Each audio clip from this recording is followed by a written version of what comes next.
The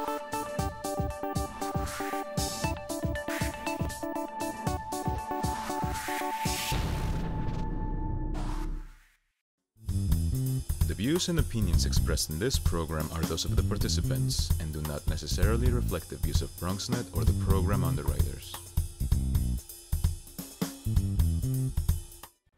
Hello and welcome to Open, the show opening the Bronx and the rest of the world to you. I'm Veronica Güity, covering for R.A.I.N today, and we'll update you on what's happening in and around our borough. Coming up, we'll discuss legal headlines and New York laws in New York City with attorney and host of today's verdict, David Lesch.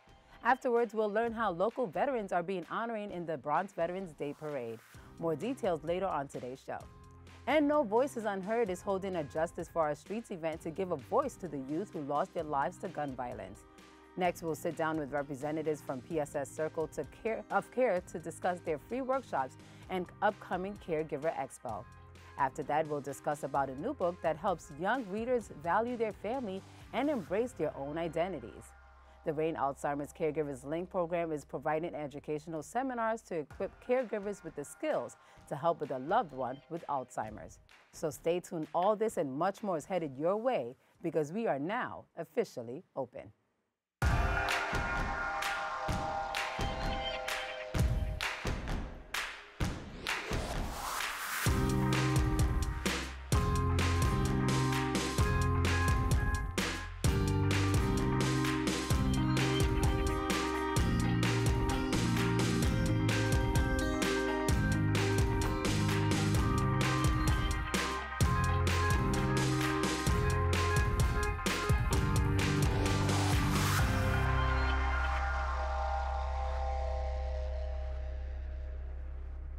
Hello, everyone. I'm Veronica Güity, covering for R.A.I.N, and today is Wednesday, October 23rd, and you are now watching Open, a live program bringing the Bronx and New York City straight to you. We also want to welcome our viewers on Manhattan Neighborhood Network, as Open is being broadcasted simultaneously on MNN's channels. You can stay connected to us on all social media platforms at BronxNet TV. Some things have been going on through this past week. We'll take you through it with our Bronx Updates.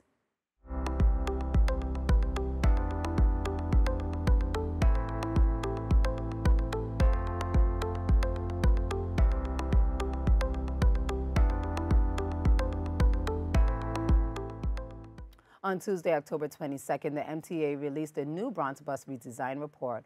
Part of the plan is to remove 400 bus stops. The re-imaging of the Bronx bus network means customer-focused routes with faster and more reliable travel times.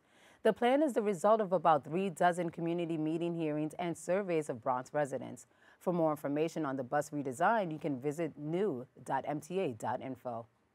Thousands of participants gathered together for the 25th Annual Tour de Bronx, the largest free bicycling event in New York State. Riders can choose from two routes, a 25-mile or 40-mile ride. Both routes conclude at the New York Botanical Gardens, where riders receive a complimentary souvenir T-shirt and enjoy a live musical performance as they relax from the day's festivities.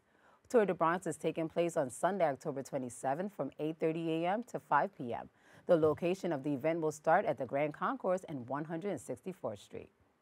In other news, New York City Health and Hospitals and Jacoby Hospital held its annual Patient Safety Conference, which hopes to further the discussion on safer patient practices. Our BronxNet reporter Monica Sid has the story. NYC Health Hospital and Jacoby Hospital held its annual Patient Safety Conference, which hopes to further the discussion on safer patient practices. The purpose of the Patient Safety Conference is to bring together to Jacoby and Health and Hospitals leaders in healthcare and healthcare quality from around the nation, sometimes from around the world. Now, in its 12th year, this annual conference seeks to serve as a call to action to healthcare professionals in the metropolitan area to work collectively to ensure that safer measures are not only discussed, but implemented. We learn as a group, we learn as a system on the latest innovations and how we as a public health system, we compare ourselves to other health systems and recognize that care is care. It doesn't matter where it's received. And this just helps us be reminded of that and take the next steps to improve it. John McNeilis, chairman of the Department of Surgery at Jacoby Medical Center, shares that assistance is growing significantly with 250 attendees in 2018 and 450 attendees at this year's conference. In the coming years, this annual conference is expected to grow not only in numbers, but overall impact in healthcare throughout the Bronx. Reporting for BronxNet, Monica Sid. Thank you, Monica. That's all for Bronx Updates. We have to take a quick break. More Open right after this. Open up your books to page 360. Did you just look at your phone while you was in class? You played yourself. Talking about inspirational quotes. You gotta believe in yourself. Don't ever play yourself. The key is to make it, so make it. Louise, can you give me an example of an inspirational quote? Don't play yourself. The key is to make it. And who said that? I did. Now that's a major key alert. Learn the real major keys to getting to college at getschool.com. Patriotism. It inspires passionate debate. It's worn like a badge of honor with good reason, because it means love and devotion for one's country. But what really makes up this country of ours? It's the people. To love America is to love all Americans. This year, patriotism shouldn't just be about pride of country. It should be about love. Love beyond age, sexuality, disability, race, religion, and other labels. Because love has no labels.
Thank you for staying with us. New York has recently passed a series of laws, including the Housing Stability and Tenant Protection Act of 2019, Stop Sexual Harassment in New York City Act, and the new Illegal Alien Guidance. What are these laws and how might they affect you? Here to give us more information and provide insight on these topics is attorney and host of Today's Verdict, David Lesch. Hi, Veronica. Nice David, to it's see so you good again. to It's see you. always a pleasure. Thank you. Thanks for all the work you've been doing on my show whenever you were doing the interviews. It's been great. It's been great. So we have a lot to talk about today. I don't know how much I'm going to get into, how much I can actually get through, but there are three different acts I want to talk about. The first one is the Stop Sexual Harassment Act. It is in effect. Employers have until the end of the year to do some training, and we're gonna get a little bit into it. And some of the things about the act that I think are confusing. I've had sexual harassment cases in my office. I've tried these cases.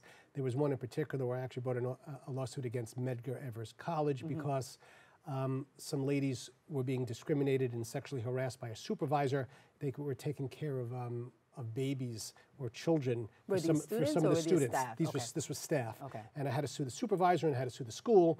And you know, what I can or cannot present as to evidence is very important in these types of cases. And that's why this act is so important, because I think it also gives me more ammunition to be able to hold certain companies and corporations responsible for sexual harassment. So let me explain to you why. I was going to say, like, how are we being protected with this act? So if you are a company and you have 15 or more employees, and when I say employees, they don't necessarily have to be paid, they could be interns. So you could have 5 paid employees and 10 interns, that still covers. The employer is mandated to do sexual harassment training. In other words, has to take at least a 45-minute course to learn how to train, and then train all the employees to make sure each employee understands what the term sexual harassment is, examples of what's considered to be harassment, how to make sure that it's reported properly and put down in writing. All these things an employer is responsible to do. Within 90 days of a new hire, that particular person who's hired has to be trained by the employer. And this all has to be done by the end of the year. Once it is done, every year from there on, it has to be done again. At least there has to be at least one mandatory training within the year. The question is, well, let's say if you do it November of this year, even though you had to the end of the year to this end of December, can you wait to the end of December next year, or do you have to go from November? These are all things that have to be worked out. No one's quite sure. What are the consequences for these employers if they don't offer these trainings to their staff? All right. First of all, they could be fined by New York State. All right. That's the first thing that could happen. They could also, if there's a lawsuit, evidence, it's per se evidence against them if they didn't take the training. So let's say, for instance, I'm representing somebody here. Unfortunately, would be bringing an action against a corporation, BronxNet, or something that way. I would say, well, was training done? Answer is no. Well, that's per se evidence that you didn't take the responsibility that you needed to do. So that's the first thing. But then the question as a trial attorney is, well, if BronxNet goes farther than that, or another corporation goes farther than that in terms of their training, can I say, well, you didn't do what a corporation would be required to do? Normally, or can I use more evidence against you? So these are things that have to be looked at. But there are some other loopholes here, so I just want to talk about it. First of all, what if you live in Connecticut, but you come into New York City a couple of days a week? Well, you would be considered to be an employee that needs to be trained. Right. What if you're Skyping in, but you actually don't put your feet in New York City? You'd still be considered. As long as you're in New York State or a city? City. As long as you're a New York City employee, yes, you put your feet in New York City. That's very, very important. Well, now, is the individual fined if they decide not to take this training under their employer? No, it's the employer that's going to be responsible. It's always on the employer. Okay. But now the employee might say, well, look, I was already trained in Connecticut, or I was trained in New Jersey. You don't have to be trained again. But it's still, this act has to be worked out. Yes. But what's important is we're finally recognizing that we're putting the burden on employers to train the employees to make sure they understand what is considered to be harassment, whether you're a waitress or a waiter and you're harassed by customers or by your supervisor behind the counter. These are all things, and they give you examples in the training as to what would or would not be considered sexual harassment. So listen, this has a lot more to go. There's a lot more to go on it. But like you said, I'm glad that now they're putting on the employers to provide a safe place for the employees. Yeah. But sticking on harassment, just because we don't have a lot of time, I want to really go quickly to the housing stability and tenant protection of 2019. So this is a game changer, which is a long time coming.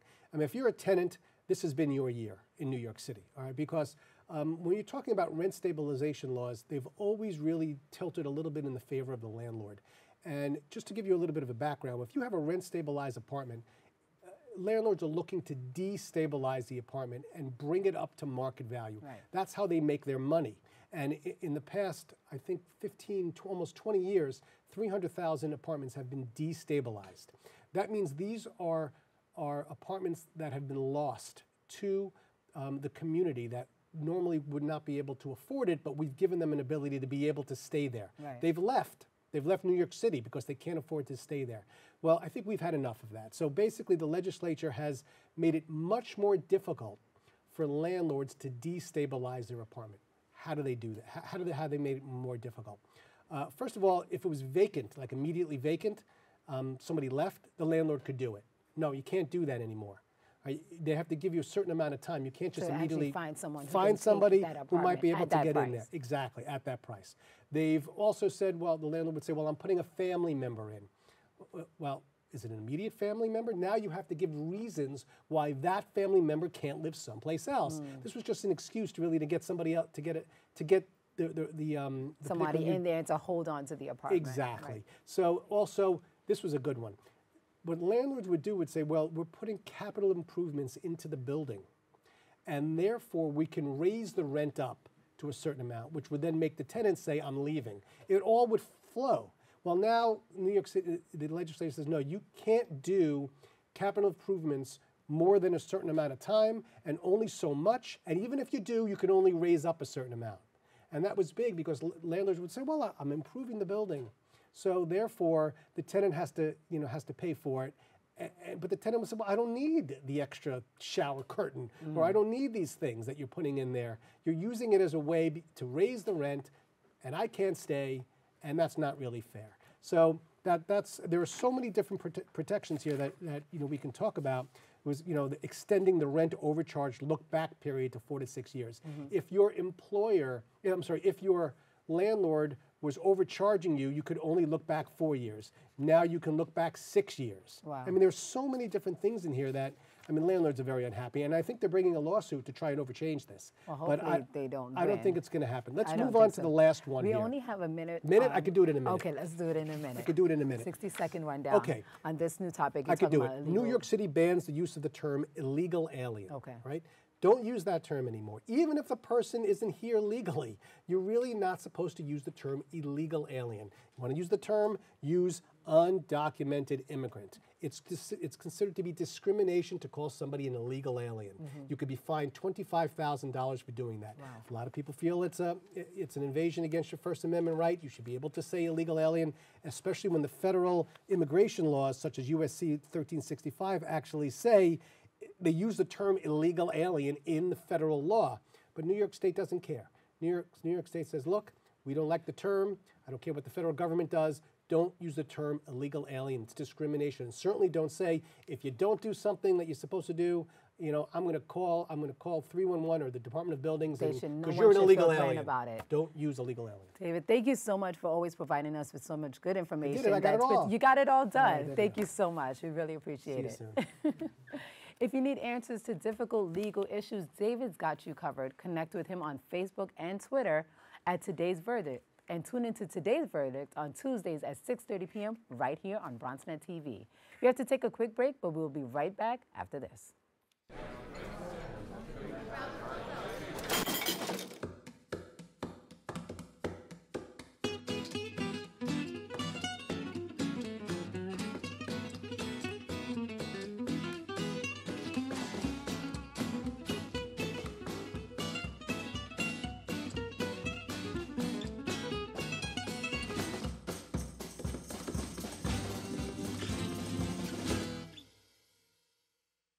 Well, Thomas, you've got prediabetes. But with more exercise and a change in diet, it can be reversed. I've tried exercising. It just makes me hungry for bacon. I love bacon, too. And who really likes to exercise? Not me. Me neither. Nobody. So we're good? What? Oh, you still have prediabetes. Big time.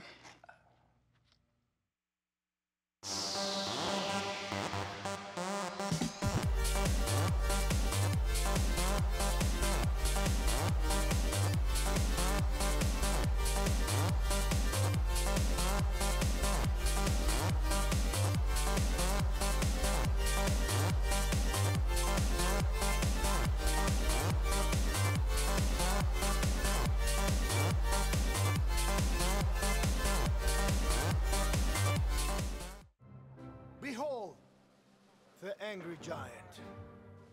Behold the angry giant. Behold the angry giant. Behold the angry giant.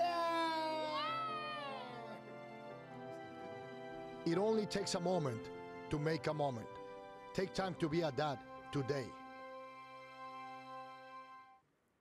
Welcome back. The Bronx Veterans Parade Task Team is hosting a Bronx Veterans Day Parade with the purpose of honoring local vets and military personnel and their families. Joining us to tell us more are representatives from the Bronx Veterans Parade Task Team, James Wilson and Carrie Taft. Welcome. Thank you. How are you both doing today? Thank you. First of all, I just want to say thank you for your service. Thank you. Like you said, we always want to make sure that we're paying homage and honoring those who fought in battle, and thank you. So let's talk about this Veterans Day Parade. You said what's the purpose of it? And it's going to be happening on November 2nd, right? The purpose of this parade is to make the awareness to the soldiers that they don't have the awareness to. There are many soldiers out there with disability, many soldiers out there don't have no home, a lot of folks don't have, they're homeless, a lot of soldiers don't have awareness of what their qualification for as a soldier. And we try to make that awareness to all the soldiers that march or don't march. And the purpose of the parade is to give them the knowledge that they have as soldiers that they fought for, and they receive the benefits that they should receive. Now, this parade has been going on for some time now? The first one we did as a task team was in year 2014. And how many soldiers usually come out? Are there a lot of veterans who actually know about the raid who come out to support? Not too many. And so with the help of this broadcast, we hope more will be informed. Yes. Well, we've averaged 150 to 200 veterans out there. Hope we get more this year. Yes. So tell me how you feel when you're able to come together and see other veterans. Talk about that support system that you all need and how this parade is doing that. This parade is an honor for me as a veteran for 25 years. And to see veterans who don't know to know is part of my giving back to them, because they don't have no one to give back to them. The VA is there, VA have that responsibility, etc. But the VA is not hands-on. We are hands-on. We're a telephone away from each veteran. But there's a lot of veterans out there have no benefits, don't know what their benefits are. When they walk out the Army, they left the Army and they left everything. So we're making them aware. A lot of veterans are homeless. We're trying to make the homeless veterans a place to stay. We thank the veteran VA who made housing for families that come into New York City to stay there while they're here and going to the hospital. But we are community veterans. There are a lot of community veterans parade throughout the city during this time of Veterans Day. Bronx got more, I think, and all the 5 boroughs have that. But we have ours. There's not no discriminating veterans, all veterans. They're coming from all over this time. We have the bands who are going to be there. Kids will be marching. We have Grand Marshal. We have Grand Marshal, who's a female for the first time this year. And we have many things. We're trying to get the veterans aware of what they are qualified for. So, Carrie, can you talk about some of the benefits that they are qualified for? Oh, yes, and I just want to correct something, that this is our second female Grand Marshal. Right. Latanya Blair was our Grand Marshal 1 year too. And what I also too like about it, the fact is that we emphasize the veteran if you serve at least 1 day of active military service and was discharged or released for conditions other than dishonorable, we recognize you. You have a place there, you know, and that's what it does a lot for me, that fact right there, because there's a lot of separation. Sometimes we find out as veterans that we're not all eligible for everything, and there's a lot of misconception about that, you know, amongst our family members too. You're ready, someone passes away, and you're ready to get them the burial that you think they're entitled to, and you find out that, you know, this one is eligible for this category or this era and not the other. And so it means a lot for me doing this, being a part of the task team, and that's what our mission is, to, you know, come together. It reminds me of when we did serve active duty, when we once were all one, you know, and coming together as one, whatever branch, I'm Marine Corps, so whatever our branch of service was, you know, whatever our military skill was, you know, but when we call formation, no matter what you are, were you cook, chef, were you yards and grounds, were you armorer, were you grunt, whatever it was, you know, we come together in formation, we're all under that branch of service that we enlisted under. And it sounds like it's not just about 1 day coming together for the parade. You're trying to make sure that they know that you're a team even after the day after the parade as well. Yes. We have about 10 tables, maybe more, for people who volunteer to come in and give service, give the veterans information what they're required for. They're calling every day. I need a table because I want to tell a veteran about their hearing. I tell a veteran about the blindness. Some veterans became blind when they came out of service. Some of them can't hear. Many things happen to them because of the weapons they used while they was in service and caused ear problems or not. They don't know they're required for benefits for that. Right. So we have a table for that, a table for medical, a table for health benefits. There's about 10 tables going to be out there serving veterans.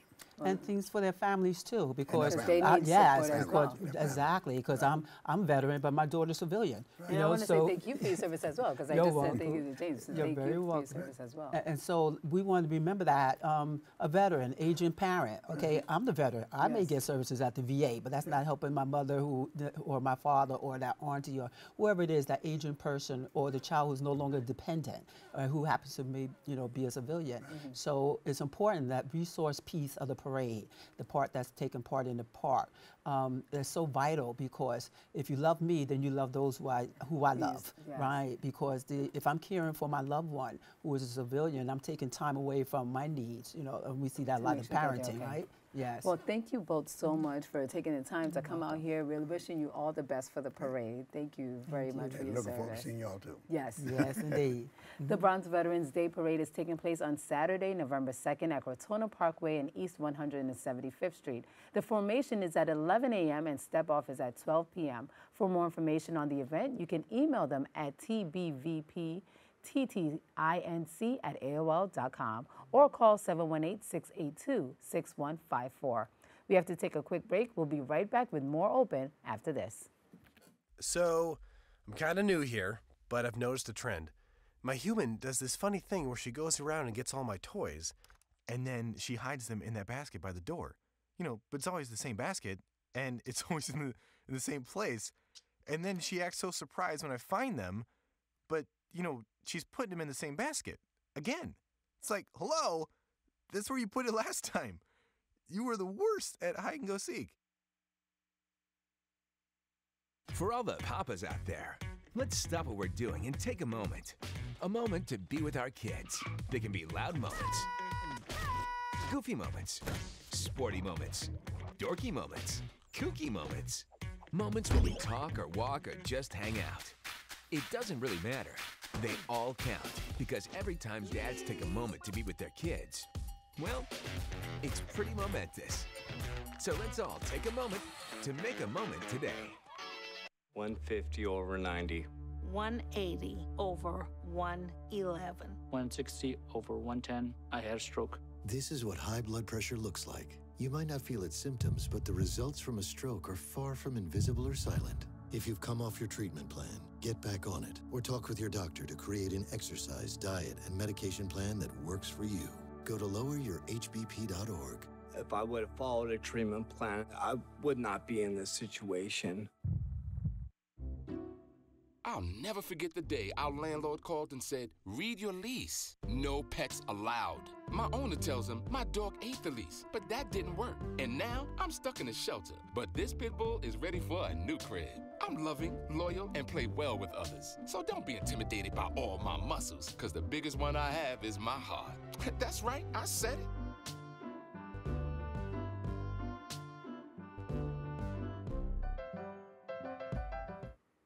Thank you for staying with us. No Voice Unheard is hosting our Justice for Our Streets event to unite the community in the midst of gun gang and street violence. Here to tell us more is the founder of No Voice Unheard, Melody Jimenez. Welcome. Thank you. Thank you so much for being here with us today. Thank you. So tell me, what inspired you to create this organization? What inspired me was Junior's murder. I physically went out there and I interacted with a lot of youth during that time. And at that point, I realized that a lot of murders were occurring in the Bronx due to gun, gang, and street violence. So I decided to hold a... Now, for those who, I'm sure everybody in the Yes. Bronx pretty much knows who's Junior, but Yes. for those who don't, Right. Junior was a young man who was brutally killed by a group of young men who came out, and it was actually a mistaken identity, and he was killed at a local bodega. And we've been covering this story, and it's just very sad. So we're very happy when individuals like yourself are taking it upon themselves to Right. start organizations like this to get the guns off the street. Correct. So in the midst of doing that, I realized, speaking to his friends, that it was weighing heavy on them. So I wanted to just create a day where we come out and we honor all kids that were lost to gun, gang, and street violence. It's an uncomfortable conversation for many, but I think it's needed, and it's definitely something that we need to bring awareness to, that gangs do run the streets in the Bronx, and they are visibly within our teens. So I'm just here to give the voice to the ones that are lost and to tell the teens that gangs are not the way, street violence is not the way, any form of violence is not the way. Now, you were raised in the Bronx. Correct. So we've seen how the Bronx has changed in many ways, but Yes. like you said, there's still some young ones who are still getting mixed up in these gangs. Correct. How are you going about reaching them? Because sometimes that could be very difficult, you know? Well- when they already have their mindset on this is the way to do it, Right. you know, this is how my friends are doing it. What methods are you using to bring them out of that, mindset? Well, I'm sitting with local leaders considered in the streets to be called OGs, and we're creating peace within the Bronx. So I sit with local leaders, and we're formulating different peace treaties within the Bronx. So that's what we're doing now. We've sat down with many different organizations, leaders for peace, and that's how I bring peace. I actually go into different communities and speak to them to see how we can bring this awareness to the teens. And, you know, I mean, I've seen a big difference. The walk itself brings a lot of families together, and it's an amazing feeling to even be there. Last year, there was 500 families that came from different states, different, you know, boroughs. It's a day of love, and I do, you know, I want to tell the public it's a good experience. You know, it may be uncomfortable for many. It's uncomfortable for me to even speak about it because it's not spoken about often, but it's something that I want to create in the Bronx, and it's going to be yearly, so it's going to be something that we hear about. And, you know, if it's uncomfortable, it's going to be comfortable eventually for people to start speaking about. So tell us about the event that's going to be taking place on October 26th. Yeah, it's a day that many families come out. They wear T-shirts to describe, you know, their loved one. It'll be visible on their shirt. It's a day that I provide music, food, gifts for the moms, just to bring them together, just so they can relate with stories. The news usually covers it. Ruben Diaz attended last year. It's a great event for people just to come together to see what's going on in our community and just to bring peace. No, that's excellent. And you're talking about it, the theme. Is there a theme that you have? Like, I see that you're all about uniting and showing power in numbers. My theme is justice for our youth. Because even though that Junior's case was the biggest case, there was a murder the day before that was barely recognized. We have about 20 youths that were killed in the Bronx last year. If you can see my flyer, all those kids were from the Bronx, majority of them. Maybe about 6 of them were from different states, but yeah, 20 murders in the Bronx last year, just 92 this year. Not teens, but 92 in general, and we're only in October. Wow. Well, Melody, I am so grateful to you and your mission, and I wish you all the best. And I know that it's going to be a great event. And you know, when people like yourself continue to do this, good will come out of it. So Thank you, I appreciate that. Thank you so much for being here and telling us about it. Yes, the Justice for Our Streets event is taking place on Saturday, October 26th, from 2 p.m. to 5 p.m. at the McCombs Dam Park, located on River Avenue and 157th Street. For more information on the event, you can visit their social media at No Voice Unheard. Stay tuned for more Open right after this.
Maybe you can make retirement happen.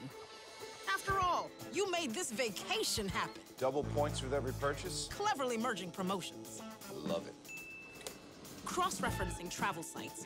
And booking all your flights with those... Vouchers. I got us bumped. They were like, oh. But now they're like... Aloha. You aced this vacation. Now get the tips you need to get on track at aceyourretirement.org. How can I help my daughter with her reading? Searching for help with Dachshund Reading. No. Let me try. Sarah's bright, but when she's reading, she has trouble sounding out words. Playing world music.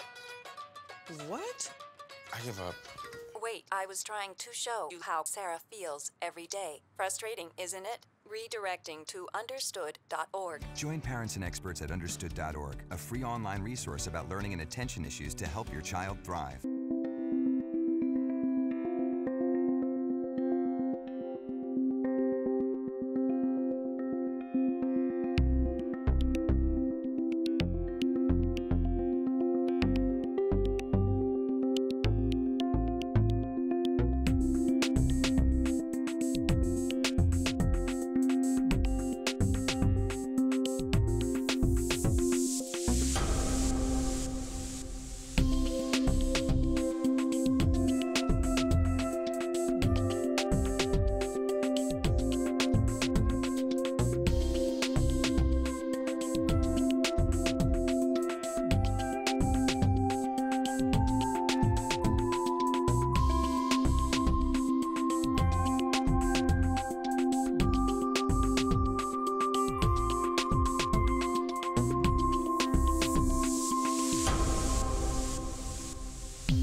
think getting dumped by text is harsh. Try getting dumped by a tennis ball. My ex-owner drove me out to the woods, yelled fetch, and by the time I brought the ball back, he was gone. Yeah, I was pissed. But the folks at the shelter helped me let go of my anger. I learned coping skills, like taking it to the hole. Boom! Now I'm ready to fetch again. But how about I throw and you run and get it? Welcome back. November is National Family Caregivers Month, and PSS Circle of Care is partnering with the Bronx Borough President to co-host a Caregiver Expo for family members, friends, or neighbors looking after an older adult who is frail, chronically ill, or has memory loss. Joining us to tell us more is Damon Brathwaite, Outreach Manager of PSS Circle of Care, and Sonia Schutz, Senior Director of PSS Circle of Care. Welcome. So good to see you again. Likewise, and likewise. Welcome, So Sonia. good to be here. Thank you. So before we go into the event, let's tell everybody more about PSS Circle of Care, what it is that you all do, and your mission, that the services that you're giving to the community. Yes, absolutely. Thank you. PSS Circle of Care is a caregiver support program. So we provide support to caregivers that are ill, elderly, caring for someone that is ill, elderly, frail, or experiencing memory loss. We provide support to caregivers across all 5 boroughs of New York City. And in addition, we also provide support to kinship caregivers. So caregivers that are caring for a child in their family, but they are not necessarily the parent. When you're talking about the support, are you doing this through workshops? What kind of support are you providing? Yes, so we provide a wide range of support. We offer individual and family consultations, and in that way we're able to connect these families with really important and valuable resources. We also offer temporary time off inside or outside the home. We contract with home care vendors to offer respite care. In addition, we offer support groups, which we find to be a really critical and important resource for caregivers. I would think so that people know that they're not alone in this. Exactly. Right? That's actually our tagline. Yeah. Oh, how did I know? And that's the value of support groups, is they really function to normalize a caregiver's experience and help them to, just as you said, realize that they're not alone in their caregiving journey. That's excellent. It is, yes. And then finally, we do a lot, as you had mentioned, workshops and education and training in the community. One workshop that Stamen often does is Caregiving 101. In addition to understanding dementia, we really just want to raise awareness and make sure caregivers feel that they are supported, both caregivers that are caring for someone who is ill, elderly, frail, has memory loss, in addition to our kinship caregivers as well. Now, last time you were on the show, we were talking about that, about how you can know if a loved one is suffering from Alzheimer's or dementia. Correct. And a lot of it was fear, right? If your parent, maybe they're in denial about this, right? Like, how do you go about saying, you know what, no, let's check this out?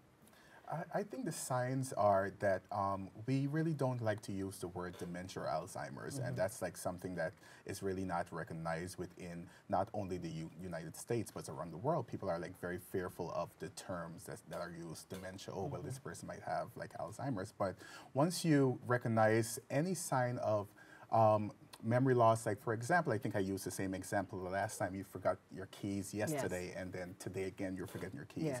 These are signs where you really do want to take your loved one to a primary care doctor to really check out. It may not be anything, but you just want to be very, very cautious and, you know, just make sure that everything is okay. Like early detection for everything is key, right? Absolutely. So let's talk about the events that you're going to be having with the Borough President's Office. There are a few two actually that we're going to be talking about today, right? Right. Yeah. So the first one is the Caregivers Conference, which is November 6th. And we're very happy to actually host this in November because November is actually Caregivers Month. So for all caregivers who are caring for a loved one, a friend, at whatever capacity, this is the month that we really want to acknowledge them and celebrate them. So this event, we have many different exhibitors that are going to be there, like for example, Preferred Home Care, Caring Kind, Elder Care, of course us, PSS Circle of Care, we're going to be one of the exhibitors as well. Just sharing information and resources to the community to let them know that they're not alone and that we are actually here to help them. So they'll have advice from many different professionals who are going to speak on many different topics. For example, technology. I think Fiona Adams is coming from one of the agencies, and she's one of the speakers that's going to speak on how important technology is when caring for a loved one. Oh, that's excellent. And technology, how? I'm curious. So technology, for example, could be a camera that we also provide for free. All of those services are free. So technology would be like a camera that, for example, if it's a working caregiver, you're going to work, but you don't want to leave your loved one alone at home, you could place this camera within your home and you could track it on your phone. Yes. Oh, wow. So just in case the person falls, God forbid, you're able to just reassure them and let them know that they're on the floor and help is on the way and they're not alone. And real quick before we go, I know this one is also in plan. You're going to be doing a second workshop along with the Borough President's Office. What's that one going to be about? Yeah, absolutely. So we are working again in collaboration with the Bronx Borough President's Office. We certainly appreciate all the support. And together we're going to be hosting a workshop for kinship caregivers. So again, family members that are caring for a child in the family that is not necessarily the parent.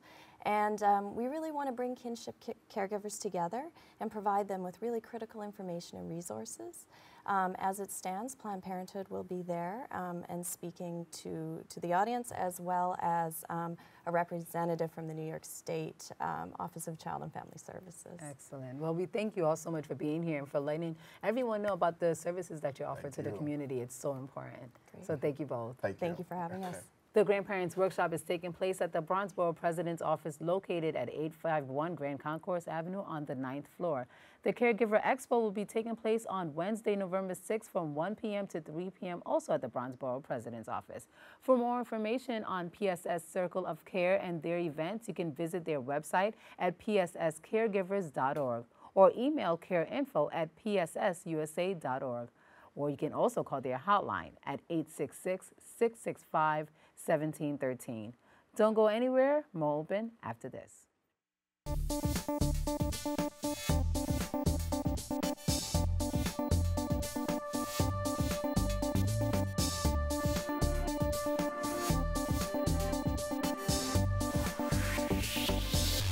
Well, Thomas, you've got prediabetes. But with more exercise and a change in diet, it can be reversed. I've tried exercising. It just makes me hungry for bacon. I love bacon, too. And who really likes to exercise? Not me. Me neither. Nobody. So we're good? What? Oh, you still have prediabetes. Big time.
Thank you for staying with us. Our next guest is no stranger to the show when she discussed her self-published children's books, Mommy and Me, and Best Friend First, Dad Second.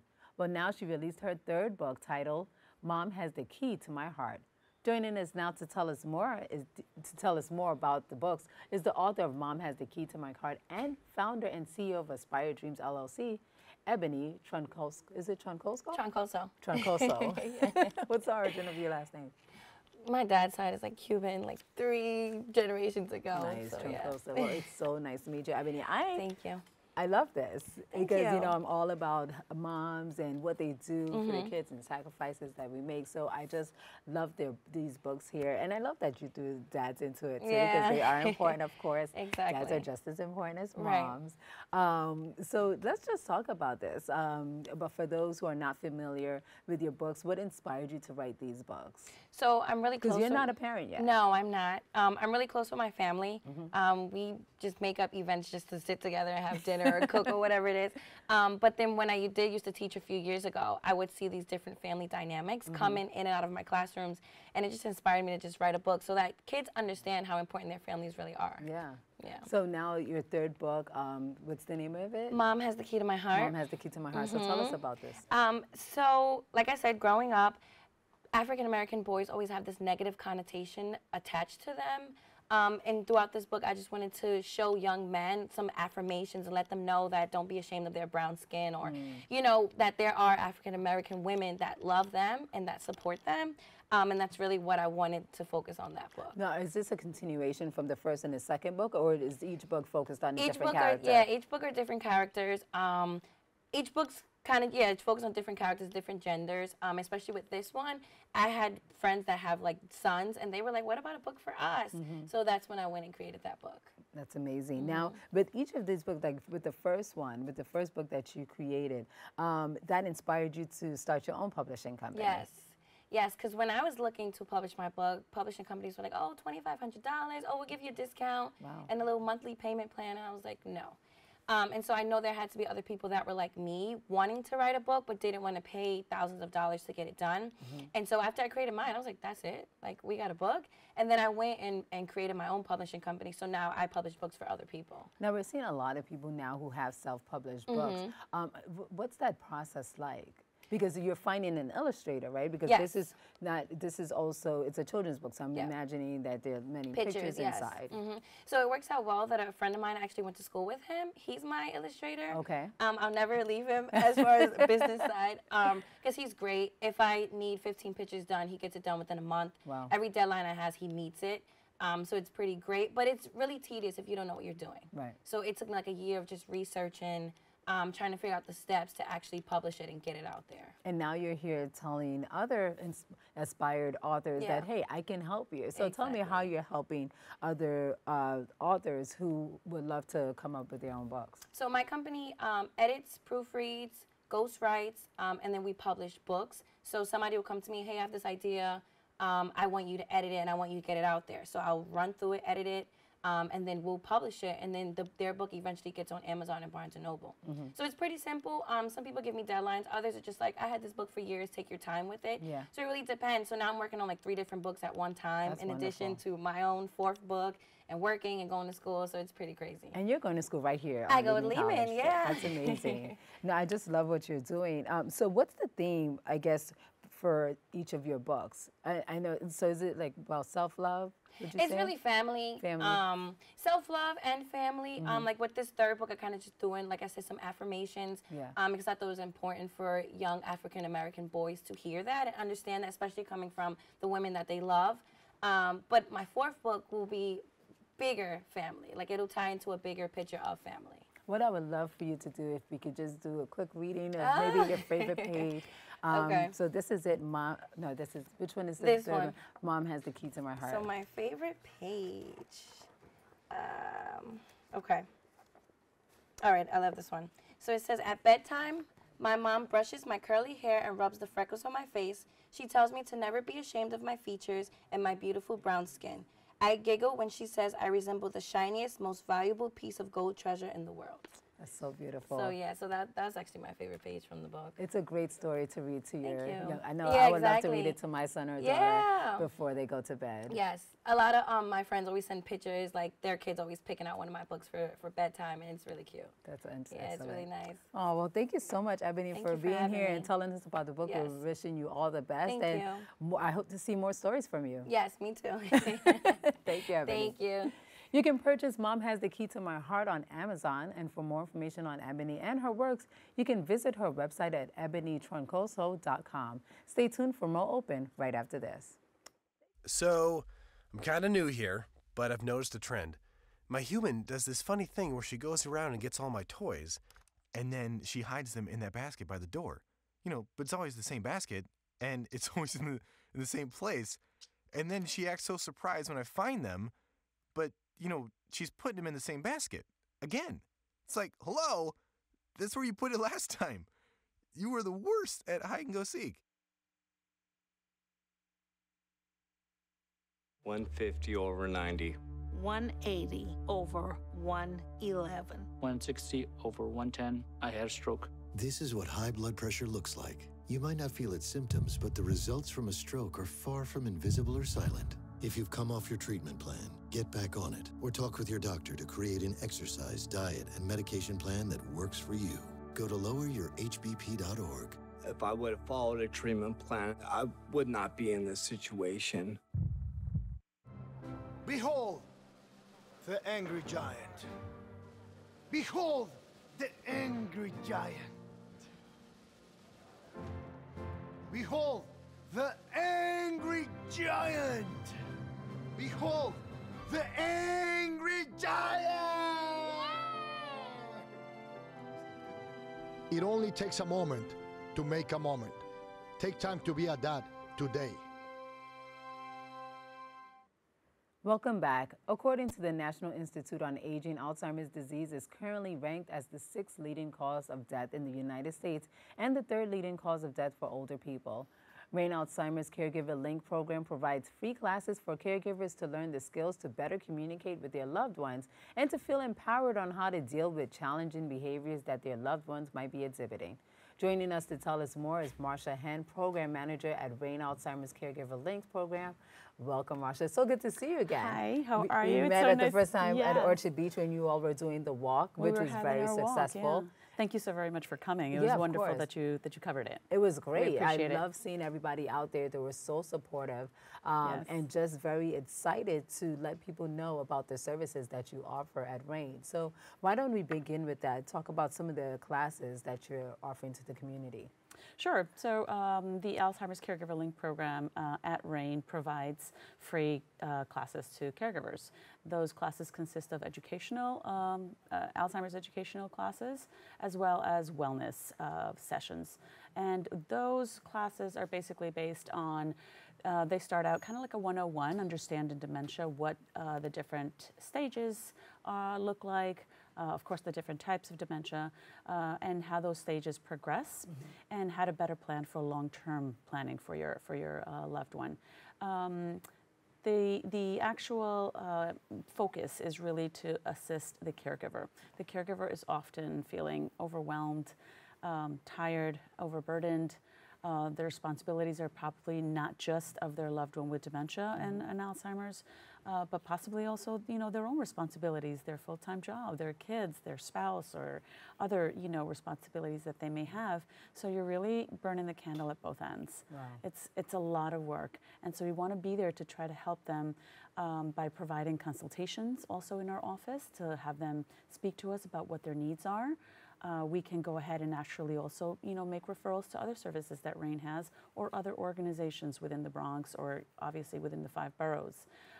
So basically it's just kind of being that guide for them when you're overwhelmed with all the responsibilities of being a caregiver for somebody with Alzheimer's. One is usually losing their focus. Yes. And having somebody kind of assist you is very helpful.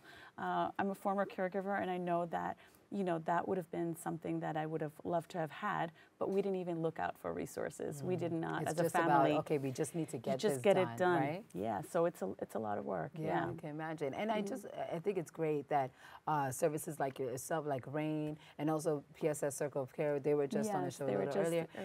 Just talking about this important topic, because like you said, it's like you don't even realize that there's help out there because you're so committed to helping your loved one that you're not thinking of the support for yourself as well. Exactly, Veronica. I think that many times because you are so overwhelmed, even if you kind of are aware that there are some resources, let's say, for example, in wellness sessions, one tends to always put oneself on the back burner, and you kind of think, I'll be fine, and that's definitely, maybe okay in the beginning, but it generally is not something that is recommended. you need to take care of yourself. You know, they often say when you take a flight, Yeah. you know, you go on the Absolutely. airplane, they tell you, you put on that mask on for yourself first before you can help anybody else. Yep. And that's something that we as a society kind of forget, all the you time. know? And so we want to serve everybody, and that's a beautiful thing. But we need to start with a more beautiful thing, which is caring for ourselves so we can care for everybody else, for our community. So what's that first step? Because I think many times we procrastinate to find help, right? Yes. We're like, oh yeah, I'll pick up the phone. Yes, I'll check out the website. Yeah. If somebody even gives you the website to check out,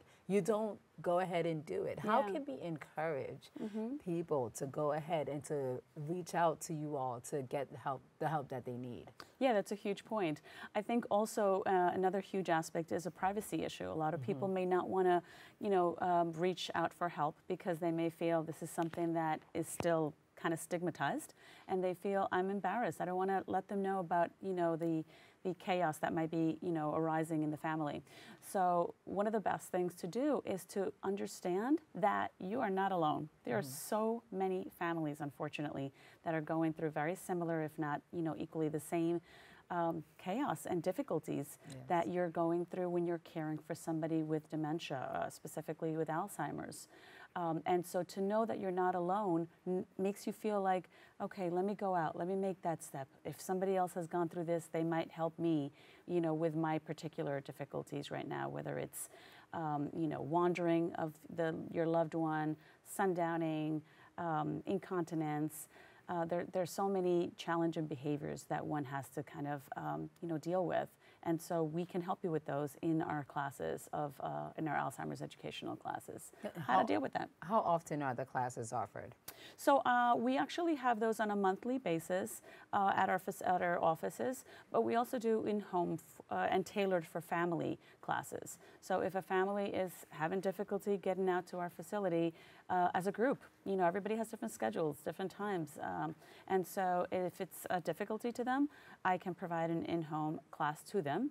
And we tailor it to their loved one. So if there's anything specific that's going on, you know, with their loved one at the time, if they're dealing with, you know, hallucinations or some form of agitation, then I'll address that specifically to that family. So there's no excuse. You're making it easy for everyone. I hope we are, yes. I hope we are, definitely. It's something that we want to, you know, we have to hold hands with this. Yes. We have to hold hands, and it's about, you know, a community that needs the help, and we want to be there for them. Excellent. Well, Marsha, thank you so much for letting us know about the services that you're offering, not just for the seniors in the community for many years, but now also to the caregivers. Exactly. Yes. Exactly. Thank you very much for having us. Of course. Thank you. For more information, you can visit their website at RAINinc.org or on Facebook at R.A.I.N Alzheimer's Caregivers Link Program. We've come to the end of our show today. I'd like to thank all our guests for joining us and you, the viewers, for tuning in. If you missed any part of today's show, you can catch the recablecast at 5 and 10 p.m. on Optimum Channel 67, Verizon Fios 33, or watch anytime on the web at bronxnet.org. That wraps it up for us here on the set of Open. I'm Veronica Güity. Make sure to keep this channel wide open, and remember to always let your light shine.